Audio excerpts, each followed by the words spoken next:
लेकिन जी खान साहब से मुलाकात हुई है और खान साहब का मोराल पहले की तरह बड़ा बुलंद था और खान साहब के हौसले जो हैं वो पहाड़ों की तरह बुलंद थे। और किसी तरह से जो खबरें चलाई जा रही थी कि डील के हवाले से, तमाम बातों की खान साहब ने तरदीद की है। कोई ऐसी बात खान साहब ने ना की है, ना कोई खान साहब से मिलने आया है, ना कोई खान साहब ने किसी के ज़रिए मैसेज भिजवाया है। तो खान साहब ने वाज़ेह तौर पर कहा कि सिर्फ़ और सिर्फ मैं यहाँ पर एक बात करूँगा, वो ये बात करूँगा कि इलेक्शन जो है वो टाइम के ऊपर होने चाहिए और इसके अलावा कोई और बात नहीं है। ये सारे वहम निकाल दें, इनके अंदर कोई वहम हो, इनके अंदर कोई ऐसी बात हो, अंदर से ये सारी चीज़ें निकाल दें। साइफ़र केस के हवाले से डिटेल से बात हुई और उन्होंने वाज़ेह पैगाम दिया कि आप बिल्कुल बताएं कि साइफ़र के ऊपर जो ये बोगस केस बनाया गया है ये क्या है। उन्होंने कहा जी बेसिकली साइफ़र जो है वो बाहर से मुदाखलत हुई और वहाँ से जब मुदाखलत हुई है और जो साइफ़र आया उसको डीक्लासिफाइड किया गया, वो बाकायदा तौर पर जो उसका प्रोसेस है वो फॉलो किया गया और कानून के मुताबिक कैबिनेट ने उसे डीक्लासिफाइड किया। और वो जो कॉपी है वो उसके हवाले से जो उसके अंदर लिखा था कॉपी के अंदर, मैंने अपनी जो है वो आवाम कौम को बताया कि किस तरह कोई हमारे मुल्क के अंदर मुदाखलत कर सकता है, बाहर से कोई धमकी भेज सकता है कि इस जो वज़ीर आज़म है इसको हटा दो। तो बेसिकली वो ये कह रहे थे कि ये साजिश इस वजह से की गई कि साइफ़र आया नहीं है, क्योंकि जो बाहर से मुदाखलत हुई जो अमेरिका है उनके हवाले से उन्होंने वाज़ेह ये बात की कि ये उनकी तरफ से ये जो है वो एक बात को रोकने के लिए इन्होंने जानबूझकर ये ऐसा प्रोपेगेंडा किया ताकि लोगों तक पता ना चले, क्योंकि उनके लिए खुद ये एक शर्मिंदगी की बात थी कि कैसे अंदरूनी मामलात में मुदाखलत किसी भी मुल्क में की जा सकती है। तो उन्होंने कहा जी कि देखें बात यह है कि उन्होंने हमारी गैरत पे हमला किया, उन्होंने जो है वो हमारे अंदरूनी मामलात के अंदर मुदाखलत की।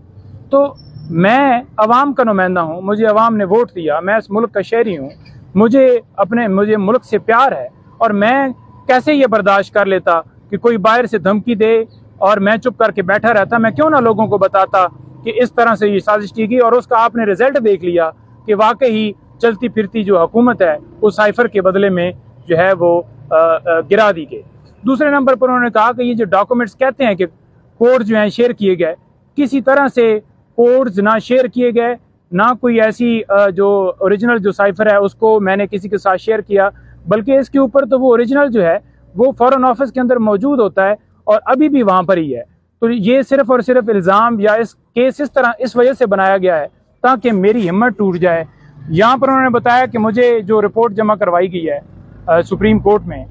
तो उन्होंने कहा कि ये देखें ये जो सारी बातें की जा रही हैं ना कि ऐसी सहूलतें मिल गई हैं, यूँ हो गया है, ये हो गया है और वो बड़ा जो है अंदर जो है आराम कर रहे हैं। उन्होंने कहा जी बिल्कुल वही सेल है, उसी तरह से रखा हुआ है, वही पोजीशन है जो पहले दिन आके मैंने इधर बताई थी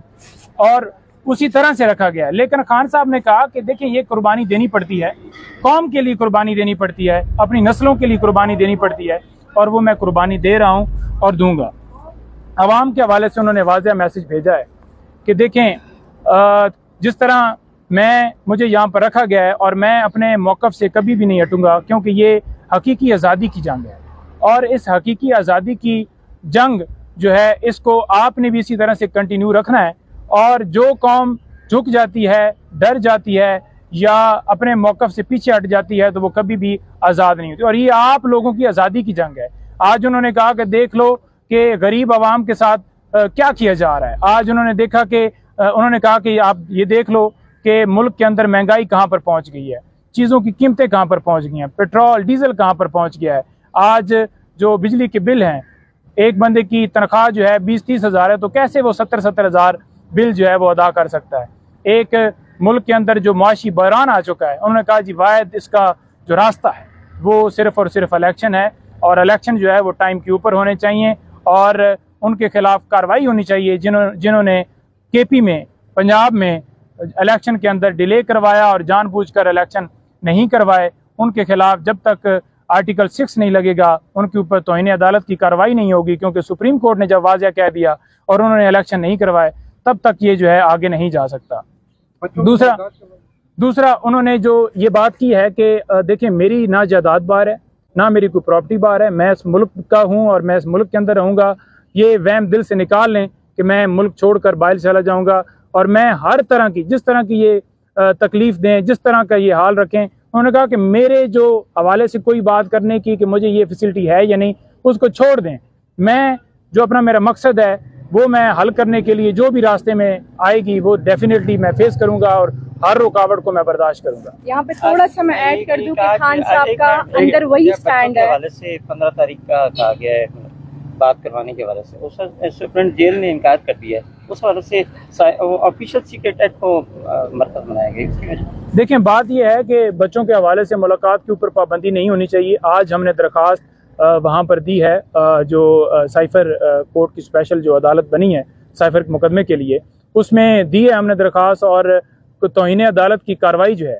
वो बाकायदा तौर पर जो है वो उन्होंने नोटिस भेजा है इनको और इनसे रिपोर्ट मांगी है कि आप ये जवाब दें, ताकि जो है इसके ऊपर ये जवाब देंगे और इनके खिलाफ बाकायदा तौर पर कार्रवाई होगी। क्योंकि जब कोर्ट के ऑर्डर थे कि मुलाकात बात करवाई जाए तो उन्होंने क्यों नहीं बात करवाई। और दूसरे नंबर पर साइफर कोर्ट जो है वो डेफिनेटली जज साहब 13 तारीख को यहाँ आ रहे हैं और वो वहाँ पर एक टेक्निकली बुनियादों के ऊपर डेट जो है एक्सटेंड कर दी गई, जिसका कोई जवाब नहीं था। 14 के लिए डेट रखी गई है, सुनने में आया है अभी हमें यहाँ पर